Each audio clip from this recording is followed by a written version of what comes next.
India गठबंधन के उम्मीदवार हनुमान बेनीवाल का नागौर लोकसभा के दर्जनों गांवों में जनसंपर्क कार्यक्रम का विकास और स्वाभिमान के लिए करे रालोपा के पक्ष में मतदान।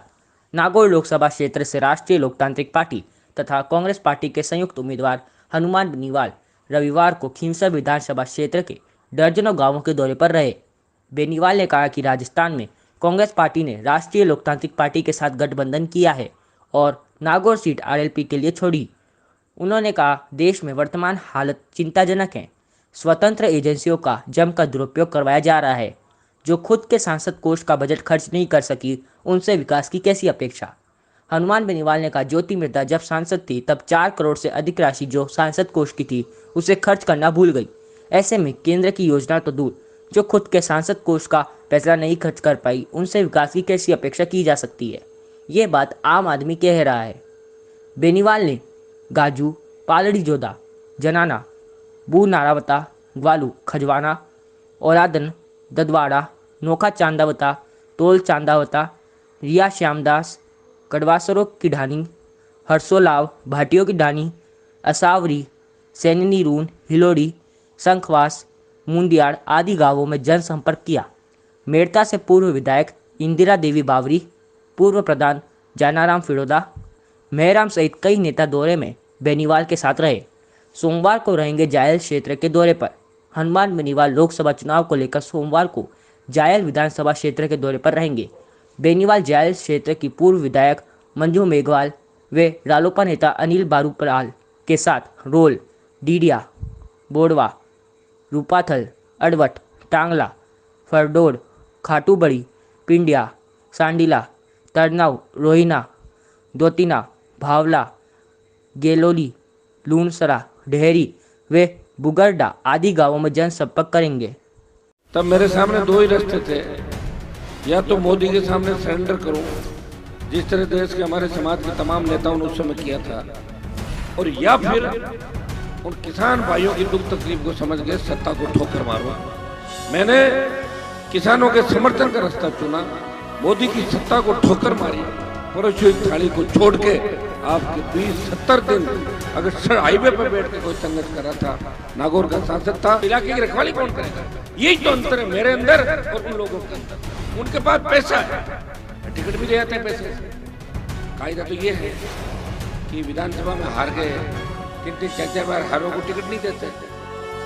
पैसा फेंको, तमाशा देखो, बीजेपी में आज यही बात करी, कई बड़े लोगों के टिकट कटे और पैसे वाले लोग जिनकी विधानसभा चुनाव में जमानत जब्त हुई राजस्थान में एक जगह, आप समझ जाओगे, वो व्यक्ति भी टिकट लेके आए। अगर कांग्रेस पार्टी विधानसभा चुनाव से पहले आरएलपी से अलायंस करती तो 135-40 सीट राजस्थान के अंदर होती, लेकिन नहीं हुआ। दुर्भाग्य था कि हमारे ही लोगों ने नहीं कर दिया।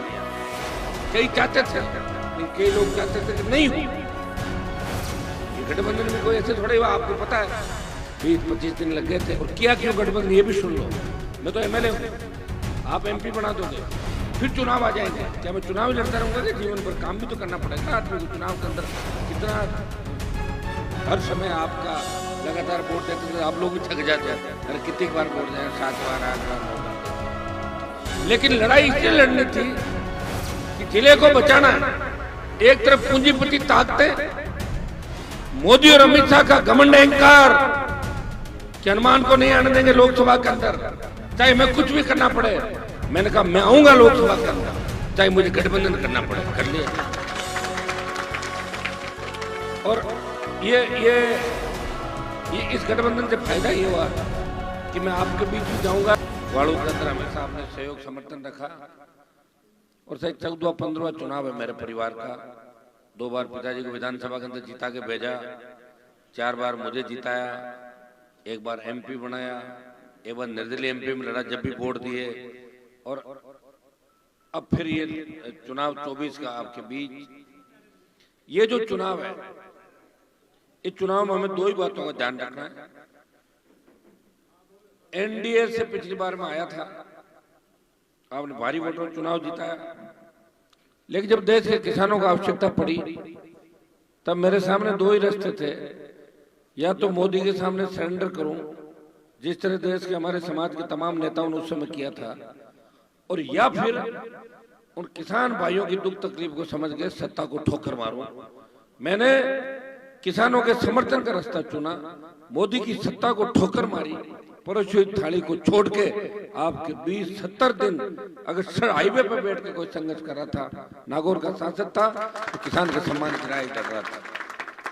आज भी उत्तर प्रदेश, हरियाणा और दिल्ली के किसी कोने में बात चलती है, पंजाब बात चलती है, तो लोग एक ही बात कहते हैं कि किसानों के लिए अगर मोदी को छोड़ा, एक अकाली थे और एक आरएलपी थी, तो देश की सबसे नई पार्टी थी। भाइयों, किसानों के बाद जब सेना को ठेके पे दे दिया, उस बात का विरोध भी अगर देश में किसी सांसद ने किया, पार्लियामेंट के अंदर ऑल पार्टी मीटिंग में और जोधपुर में 2 लाख जवानों की रैली करके संदेश दिया, आ रहे हैं दिल्ली की तरफ, तैयार हो जाओ। परिणाम ये हुआ, सरकार डर गई, 25% को अग्निवीर रख के 75 वापस भेज रही थी। अब सरकार ने संशोधित आदेश निकाला कि 50% को तो हम सेना में रख लेंगे और 50 को वापस भेजेंगे। लेकिन 2 दिन पहले रक्षा मंत्री का बयान आया कि अग्निवीर योजना पे विचार करेंगे, हो सकता है कि इसको खत्म करें। तो कितनी बड़ी जीत होगी देश के अंदर, आप बताओ कैसे होगी जीत? इसके अंदर कोई लड़ाई नहीं मेरे अलावा इस देश के अंदर। एक ही व्यक्ति था, मुझे रोज कहते थे इसमें कुछ नहीं होने वाला, लोग भूल गए इस बात को। लेकिन मुझे ये बात इसलिए याद है कि मेरे जिले के शेखावाटी अंचल के किसान के बेटे 62, 65, 71 कारगिल की लड़ाइयों के अंदर शहीद हुए। हमने शहादत दी, देश की सीमाएं हमसे सुरक्षित है।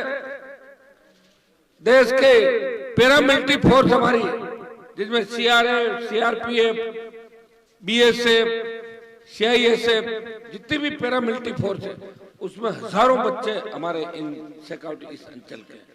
हम किस तरह जिस जज्बे के साथ वो जाना चाहते हैं, कोई रोजगार के लिए जाना चाहते हैं, वो देश सेवा करना चाहते हैं, सीने पे गोली खाते हैं, पीठ दिखा के नहीं भागते। हम इस तरह सेना के सम्मान को छोड़ नहीं सकते। मैंने जो मेरा काम था वो पूरा किया। चाहे पहलवान बेटियां तकलीफ में थी, जब हिंदुस्तान की नजरें थी, किन पहलवान बेटियों को समर्थन देने पहला एमपी कौन जाता है? बाद में सारे ही जाते हैं। पहला सांसद अगर कोई गया, वो तेजा जी का भक्त हनुमान बेनीवाल जंतर मंतर पे पहुंचा और पहलवान बेटियों को समर्थन दिया। और जो बाहुबली था उसको कहा कि यहाँ आपकी दादागिरी नहीं चलने देंगे, हम आ गए।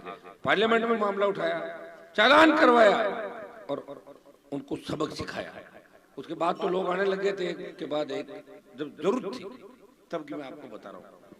पार्लियामेंट के अंदर चाहे पेट्रोल डीजल की कीमतें कम करने की बात हो, नागौर में विकास की बात हो, सबसे ज्यादा हिंदुस्तान के अंदर अगर सीआरएफ का पैसा आया, मैं गडकरी जी के इलाके का तो नहीं कहता कि खुद ही मंत्री वहां पे, लेकिन आप राजस्थान और देश के अन्य कोनों से मानोगे तो सीआरएफ का सबसे ज्यादा पैसा नागौर जिले के अंदर आया। बड़ी रोडे जो चौड़ी रोडे बन रही है, ये सीआरएफ का पैसा है, पूरे जिले के अंदर लगा।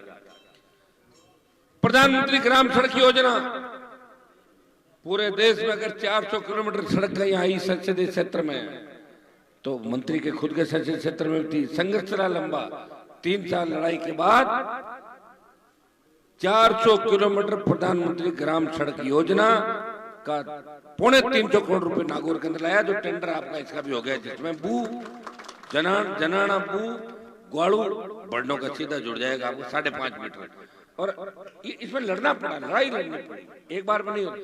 पहले मैं एनडीए में था, जब छोड़ दिया बीजेपी के लोग के खिलाफ हो गए कि हनुमान का काम नहीं होना चाहिए। आप जानते हो सारा पॉलिटिकल बातें ही तो होती है और क्या।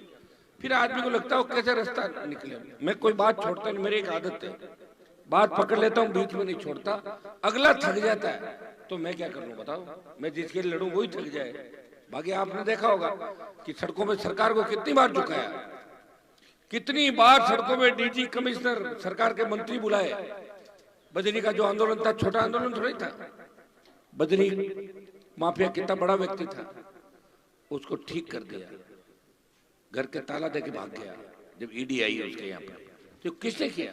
तो मैं ही तो कर रहा हूँ, और कौन कर रहा है? बाकी जो लोग कर रहे हैं वो तो दलाल है। वो तो एक फोन करेंगे कि थारी खिलाफत करा और दूसरे दिन के मारा 2 डंपर लगाए दे, है ही वो तो काम यही कर रहे हैं सर। आप जानते हो सारी बात, भंवर जी बैठे सामने, सारा सन 60, 70, 75 से लेके जो ये दौर था जेके से लेके अंबुजा से लेके जितनी भी सीमेंट कंपनियों की अपन बात करेंगे, आम बच्चों को कौन रोजगार देता बताओ मुझे, कोई लगा लीजिए एक ट्रक। वही लोग काम कर रहे हैं जो जिले के पहरेदार बने हुए हैं। जब बाढ़ ही खेत को खाने लग जाए, उस खेत का रखवाला कौन होगा? आज अगर मैं मेरे इलाके में मैं काम करने लग जाऊं, मैं ठेके लेने लग जाऊं, मैं दूसरे के धंधे करने लग जाऊं, तो इलाके की रखवाली कौन करेगा? यही तो अंतर है मेरे अंदर और उन लोगों के अंदर। उनके पास पैसा है, टिकट भी ले आते हैं पैसे से। कायदा तो ये है कि विधानसभा में हार गए, 3-3 4-4 बार हारों को टिकट नहीं देते। पैसा फेंको, तमाशा देखो। बीजेपी में आजकल यही बात चली, कई बड़े लोगों के टिकट कटे और पैसे वाले लोग जिनकी विधानसभा चुनाव में जमानत जब्त हुई राजस्थान में एक जगह, आप समझ जाओगे, वो व्यक्ति भी टिकट लेके आ गया। उसको पूछा टिकट कैसे लाए? बोले वैसे ही लाया, बाजार के अंदर जैसे आते हैं तो लाए टिकट। भाई मैं दिल्ली के अंदर बहुत नजदीक रहा और उस समय मैं गृह मंत्री और प्रधानमंत्री के नजदीक था। चाहता तो मैं उनके साथ रह के आगे बढ़ सकता था, मंत्री बन जाता। अभी 15-20 सीट समझौते में ले लेता और 15-20 में 5-4 जीतते और 3-4 मंत्री मेरी सरकार के अंदर बन जाते। अगर कांग्रेस पार्टी विधानसभा चुनाव से पहले आरएलपी से अलायंस करती तो 135-40 सीट राजस्थान के अंदर होती, लेकिन नहीं हुआ। दुर्भाग्य था कि हमारे लोगों ने नहीं करने दिया। कई चाहते थे लेकिन कई लोग चाहते थे कि नहीं हो। ये गठबंधन में कोई ऐसे थोड़े हुआ, आपको पता है 20-25 दिन लग गए थे। और किया क्यों गठबंधन, ये भी सुन लो। मैं तो एमएलए हूं, आप एमपी बना दोगे, फिर चुनाव आ जाएंगे। क्या मैं चुनाव ही लड़ता रहूंगा कि जीवन भर? काम भी तो करना पड़ेगा ना आदमी को। चुनाव के अंदर कितना हर समय आपका लगातार वोट देते थे, आप लोग भी थक जाते हो। अरे कितनी बार वोट दें, 7 बार, 8 बार, 9 बार, 10 बार। लेकिन लड़ाई इसलिए लड़नी थी कि जिले को बचाना है। एक तरफ पूंजीपति ताकते, मोदी और अमित शाह का घमंड अहंकार कि हनुमान को नहीं आने देंगे लोकसभा के अंदर, चाहे मैं कुछ भी करना पड़े। मैंने कहा मैं आऊंगा लोकसभा के अंदर, चाहे मुझे गठबंधन करना पड़े। कर लिया। और ये इस गठबंधन से फायदा ये हुआ कि मैं आपके बीच भी जाऊंगा और कुछ जगह में और भी 5, 10, 15 जगह जहां मुझे बुलाएंगे तो कांग्रेस पार्टी के प्रत्याशियों को वोट मांगने भी जाऊंगा। जो देश में हालात बने, लोकतंत्र खत्म हो रहा है। इलेक्टोरल बॉन्ड का जो पैसा लाखों करोड़, सुप्रीम कोर्ट ने कहा कि बताओ भाई इलेक्टोरल बॉन्ड बना के जो भ्रष्टाचार आप कर रहे हो, किस किस कंपनी से कितना पैसा लिया। हर उस कंपनी से पैसा लिया जिसके पहले ईडी, सीबीआई या इनकम टैक्स की रेड कराई और दूसरे दिन उनको सेट किया। यही काम किया देश के अंदर। तो आप देख रहे हो देश के हालात। चूंकि सारे लोग इतने डरे हुए देश के अंदर कि मोदी के खिलाफ बोलते ही सीबीआई आ जाएगी, ईडी आ जाएगी और इनकम टैक्स आ जाएगा। ज्योति मेहता भी बीजेपी के अंदर मेरी वजह से नहीं गई है। वो ईडी का डर, 1 लाख करोड़ का घोटाला, शायद इंडिया बुल्स का प्रेस कॉन्फ्रेंस छपी थी, 1 लाख करोड़ का घोटाला। मैंने तो 1 करोड़ भी नहीं देखा आज तक एक साथ। 1 लाख करोड़ कितने रुपए होते हैं बताओ? और जब वो क्या करते हैं, अगर उनको लगता है कोई आदमी नहीं मान रहा है, ईडी, सीबीआई, इनकम टैक्स, और कोई नेता अगर नहीं मानता है तो उसको ये कहते हैं आओ तिहाड़ जेल को देख के आते हैं। फिर जेल में ले जाते हैं और जेल में दिल्ली के पूर्व मुख्यमंत्री मनीष सिसोदिया बैठे हैं। तो भाइयों आपको इतना ही देखना है, इन दोनों उम्मीदवारों में जो लड़ रहे हैं, एक को आपने 9 से 14 के अंदर लोकसभा में भेजा था, उसमें हम भी साथ थे। मेरे को आपने जीता है बीजेपी से और 9 में मैंने कहा बीजेपी को हराओ, वसुंधरा झगड़ा मैंने कहा कांग्रेस को जिताओ। नरसिंह जी बेटा इस बात के गवाह। सारे खेवसर में भारी बढ़ पड़ी थी कांग्रेस पार्टी। प्रधान जी अपने सब साथी थे उस समय तो लाने के लिए। 9 से 14 का जो कार्यकाल था, 5 साल के अंदर दिल्ली का 1 पैसा नागौर में खर्च नहीं हुआ। ये मैं बातें रिकॉर्डेड बोल रहा हूं, ऐसे ही गप थोड़ी लगा रहा हूं, आप ध्यान से सुना इस बात को। 1 पैसा खर्च नहीं हुआ 5 साल में दिल्ली सरकार का। और एमपी का जो बजट था वो 5 करोड़ रुपया ज्योति मिर्धा खर्च करना भूल गई। ज्योति मिर्धा हर एमपी का अलग खाता होता है, ज्योति मिर्जा के पास सीआर चौधरी आए, उनका खाता अलग था। मैं आया, मेरा खाता अलग खुला। मैंने सीओ को बुला के कहा, मैंने कहा बताओ यार, ये ज्योति तो बजट नहीं खर्च कर सकती, ये खातों का सिस्टम क्या है? बोलते साहब खाते सबके अलग अलग और चेक करो खाते। अब जिनके 5-50 लाख निकले उनकी मैं नहीं कहना चाहता, हो जाता है, रह जाता है, लेकिन ज्योति मिर्जा के अकाउंट में 5 करोड़ रुपए थे। कोरोना काल था, 50 लाख रुपए मैंने मेरे उससे दिए कोरोना काल के अंदर। राजस्थान में शुरुआत करी एक सांसद ने कि 50 लाख रुपए देके वेंटिलेटर खरीद के अस्पताल के अंदर जब आवश्यकता थी, और 5 करोड़ रुपए ज्योति मिर्जा के खाते से मैंने मेरे खाते में ट्रांसफर कराए और आपने यहाँ पे खर्च किए। हमारा 2 साल का जो पैसा था बजट, मोदी जी ले गए कि एमपीओ का 2 साल का बजट छीन लिया। फिर भी प्रयास किया, 5 करोड़ और 15, 20, 2 हमारा आया था 22 और 100 करोड़ डीएमएफटी का। 122 करोड़ रुपए तो नेट खर्च कराए आपके जिले के अंदर इस काम के लिए। 300 करोड़ की प्रधानमंत्री ग्राम सड़क की योजना है, 1000 करोड़ की और सड़कें सीआरएफ की, आपका अत्याधुनिक रेलवे स्टेशन, 4 केंद्रीय विद्यालय जो देश के किसी संसदीय क्षेत्र में नहीं है। कमियां रही इनकी, अब ये उसको लिंगर ऑन कर रहे, महीना 2 महीना 4 महीना, सोचे फिर 4 महीना स्टेट गवर्नमेंट भी तो उसमें इससे जमीन वगैरह देती है, दे दी थी सारी लिखवा के। पूर्ववर्ती जो सरकार थी उसे मैंने सारा लिखा के भेजा दिया, स्वीकृति आ गई। जल्दी चाहूंगा जल्दी चालू हो जाए ताकि हमारे खेव से डीरवाना प्रोफेसर मेड़ता में किसान के बेटों को पढ़ने में दिक्कत, केवी में एक बार बच्चा एडमिशन ले लेता है तो अच्छी पढ़ाई, अच्छे टीचर होते हैं एक्सपर्ट, तो उसका ठीक रहता मामला। मैंने प्रयास किया कि डेगना के अंदर जो टंगस्टन निकलता है, हिंदुस्तान में एक ही जगह सबसे ज्यादा टंगस्टन निकलता है और डेगना के अंदर वो रेडी है, उसके अंदर टंगस्टन निकलता है। वो मेराम जी उस खान को 20 साल से बंद कर दिया था, 15-20 साल से। जब मैंने बार बार सवाल लगाए तो मुझे ये कहा कि टंगस्टन में जितना खर्चा आता है निकालने में, उससे कम पैसे में तुम बाहर से मंगा लेते हैं इंडिया वाले। अरे मैंने कहा बाहर से तो मंगा लेते हो, लेकिन आप जो टंगस्टन निकाल रहे हो इसमें रोजगार भी तो मिलेगा ना लोगों को, कितने हजारों लोगों को रोजगार मिलेगा, इलाका डेवलप होगा। हमारी चीज है, बाहर की सस्ती मिल रही फिर भी अपनी अपनी होती है, इसको आप करो। मैंने सर्वे का आदेश कराए, टंगस्टन की माइंस चालू करेंगे, लेकिन फिर सर्वे वालों को लगा कि टंगस्टन के साथ साथ लिथियम के भंडार है। अगर लिथियम निकल जाता है नागौर के वारे न्यारे हो जाएंगे। जिस तरह बाड़मेर में पेट्रोल डीजल निकला, अगर लिथियम निकल गया तो नागौर बहुत आगे बढ़ जाएगा। ये हमारे संघर्षों का ही परिणाम है। ये जिला तो यही पड़ा था, 70 साल में लिथियम निकाला तो नहीं मना किया था किसी ने, तो बंद कर दिया जो निकल लेते सारे। प्रयास का परिणाम है। आप हर जगह देखते हैं कि मैंने जागरूक करने का प्रयास किया, आप लड़ना सिखाया। हेड कांस्टेबल से ज्ञापन लेके आते थे, आपके सामने फोन नहीं करते थे, कागज इकट्ठे कर लेते थे, आते ही नहीं थे। कम से कम नेताओं को सिखाए कि जाओ संघर्ष करो और पब्लिक के बीच जाओ, वोट देते। और मैंने कभी भेदभाव नहीं रखा। इस गांव में मुझे कम वोट मिले, लोग तो पॉलिटिकल लोगों को देखा मैंने, जीत जाते हैं या हार जाते हैं, दिन भर यही काम करते हैं, अरे तूने मेरे को वोट नहीं दिया, मैं तेरा काम क्यों करूं। ओछी मानसिकता नहीं। जीतने के बाद वो पूरा इलाका उसका होता है, जो चुनाव जीता उस इलाके का जनप्रतिनिधि होता है। हमें रोज चुनाव लड़ना होता है, कई बार कम मिल जाते हैं, कई बार राजनीति के अंदर ये भी चलता है। कई बार लड़ाई के अंदर ऐसी स्थितियां बन जाती है कि अगली बार हमको साथ बैठना पड़ता है सबको। अब आज देखो हम सारे साथ एक नहीं, टीम पूरी, ये कांग्रेस पार्टी की तरफ से, मैं आरएलपी की तरफ से हूँ, अलायंस हो गया, हम दूसरे क्षेत्र में वोट मांगने जाएंगे।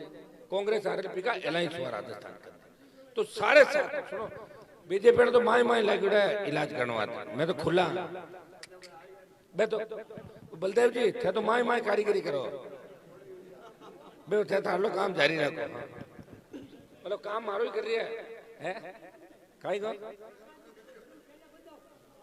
आर खाई करा छोड़े होगा तो आप हाथ आएगा। गाड़ी में आया बैठ एक क्या मन राज है, जो मान लो कोई बात घुड़कती हो, छोटा मोटा काम कटाएला।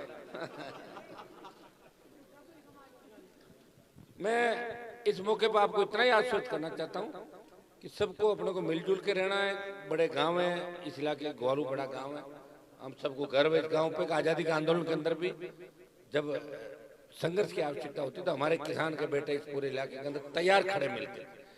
आपके जोश से बहुत लोगों को ताकत मिलती है, तो जोश बरकरार रखना है। छोटे भाइयों को विशेष रूप से कहना चाहूंगा कि विधानसभा का चुनाव और था, उस समय कई लोग एक ही पाले से इधर उधर हो गए थे, लेकिन लोकसभा चुनाव के अंदर मेरे हिसाब से आपको ज्यादा एक ही चीज देखनी है कि लोकसभा में किसको भेजना है, कौन नागौर का सम्मान बढ़ा सकता है। और मैं तो आते आते भी आपने देखा होगा कैसे ठोका था उनको, वीडियो देखा वो पीटते हुए का, तो नहीं वो तो पूरा वीडियो के चल जाता ना, तो सारा वीडियो काट दिया हमारा दादा यार, तो कई लोग आ गए थे साथ में। अब ऐसे ही चलता भाई, प्रयास में कोई कमी नहीं रखी। आपका सम्मान राजस्थान का बढ़ाया, नागौर का बढ़ाया, समाज का बढ़ाया, किसान का बढ़ाया और सर्व समाज को साथ लेके चला।